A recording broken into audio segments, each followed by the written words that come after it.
आपका expert team बैठा, मैंने पहले भी कहा था कि लिपापोती करने के लिए ये लोग कर रहे हैं। हमने पहले भी कहा था छात्रों के साथ जो अन्याय हो रहा है तो सरकार चुप क्यों है। दिलीप जी हमारे साथ हैं। घोषणा किए हैं ये मंगलवार को कि आर पार की लड़ाई होगी। अब जब आयोग जो है बातचीत से नहीं समझ पा रहा है तो सड़क पर आंदोलन होगा। आंदोलन की ही भाषा कहीं समझते हो, इनका ये कहना है। दिलीप जी से ही बात करते हैं। दिलीप जी, आश्वासन दिया गया, बड़ा ही प्यार से भेंट किया गया, सुधार के नए नए वादे किए गए, दावे किए गए आयोग में, लेकिन हो तो वही रहा है जो कि वर्षों से चल रहा था। बिल्कुल, वर्षों से जो चल रहा था वही चल रहा है और उसमें बढ़ोतरी भी हुई है। पहले तो मेंस में इंटरव्यू में सेटिंग होता था, अब तो पीटी में ही इतना सेटिंग हो रहा है कि योग्य अभ्यर्थी बहुत कम जा पा रहे हैं मेंस में। योग्य अभ्यर्थी जो है उनको बहुत कम को मौका मिल रहा है मेंस लिखने के लिए। और बीपीएससी के चेयरमैन साहब ने खुद कहा था कि हम 2-3 दिन में इस पर कोई डिसीजन लेंगे।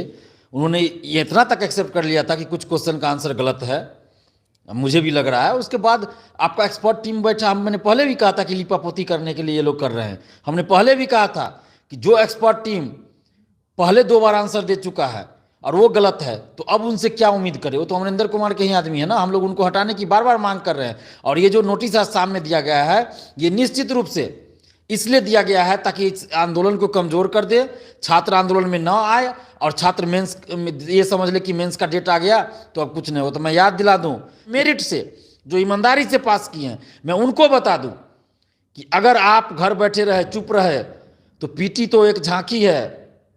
असली खेल बीपीएससी में मेंस में इंटरव्यू में होता है। असली खेल अभी बाकी है, क्योंकि मेरिट पद जो आपको मिलेगा, मेरिट जो बनेगा वो मेंस और इंटरव्यू के मार्क्स पर मिलेगा। 66 बार कर रहा हूँ, किसी भी जांच होनी चाहिए और बहुत सारी बातें आ रही है। तो अब हम लोग 29 नवंबर मंगलवार को 12 बजे बीपीएससी ऑफिस आप लोग आइए और वहीं पे हम लोग आंदोलन करेंगे। हम लोग जो इससे पहले गए थे 22 नवंबर को, तो हम लोग ज्ञापन देने गए थे, अध्यक्ष महोदय को अपनी समस्या बताने गए थे, तर्क देने गए थे, सबूत देने गए थे। लेकिन बीपीएससी के चेयरमैन साहब ने और बीपीएससी ने जो तानाशाही रवैया अपनाया है, अब उसका जवाब आंदोलन से देना पड़ेगा। हमारा आंदोलन लोकतांत्रिक ढंग से शांतिपूर्ण होगा, लेकिन अब हमें आर पार की लड़ाई लड़नी है। अब स्टूडेंट पावर दिखाना है लोकतांत्रिक ढंग से। और सरकार को भी ये समझ में आना चाहिए कि छात्रों के साथ जो अन्याय हो रहा है तो सरकार चुप क्यों है। नवंबर को जो करना होगा आप कर लीजिएगा, हम शांतिपूर्वक ही आंदोलन करेंगे, लोकतांत्रिक ढंग से आंदोलन करेंगे। आपको जो करना होगा कर लीजिएगा। और बिहार के समस्त छात्रों से हम अपील कर रहे हैं, ये सिर्फ बीपीएससी 67वीं की बात नहीं है दोस्तों, ये पूरे बिहार के भविष्य का सवाल है। बिहार के लाखों करोड़ों युवाओं के सपनों को कुचला जा रहा है, उनके सपनों को मारा जा रहा है, हर रोज मारा जा रहा है। किस परिस्थिति में स्टूडेंट्स लॉज में, हॉस्टल में, रूम में रह के पढ़ाई करते हैं, एक टाइम का खाना खा के पढ़ाई करते हैं, बहुत सारे स्टूडेंट्स हैं, लेकिन उनके सपनों को कुचला जा रहा है, उनके भविष्य को कुचला जा रहा है। और शिक्षा माफियाओं का गढ़ बन गया है बीपीएससी। तो आप सबको अब एकजुट होकर आंदोलन करना पड़ेगा। इस 67वीं की बात नहीं है, आगे बीएसएससी सीजीएल 3 है। अगर अभी चुप रहिएगा, सचिवालय सहायक में भी यही हाल होगा, दरोगा बहाली में यही हाल, सिपाही बहाली में यही हाल। कब तक चुप रहिएगा? एक दिन अगर उतर जाइएगा ना, 2 घंटा के लिए सिर्फ सड़क पे उतर जाइएगा तो सरकार हिल जाएगी। कोई भी सरकार हो, सच्चाई के रास्ते पे अगर आप चलिएगा और लोकतांत्रिक ढंग से आंदोलन कीजिएगा, एक दिन सिर्फ 2 घंटा के लिए आप शांतिपूर्वक पैदल चल दीजिए 5 किलोमीटर, सरकार हिल जाएगी। ये तो बीपीएससी है, बीपीएससी को भी झुकना पड़ेगा, सरकार को भी झुकना पड़ेगा। 29 नवंबर को 12 बजे बीपीएससी ऑफिस पहुंचिए और एक बार आप अपने हक और अधिकार की लड़ाई के लिए किसी को निमंत्रण नहीं दिया जाता है, स्वतः आना पड़ता है। फिर भी हम आपको निमंत्रण दे रहे हैं कि आप आइए 29 नवंबर को 12 बजे मंगलवार को बीपीएससी ऑफिस आइए और हमें अपनी मांगों को शांतिपूर्वक रखना है, आंदोलन करना है। लोकतांत्रिक ढंग से हमारा आंदोलन होगा, बिल्कुल शांतिपूर्वक।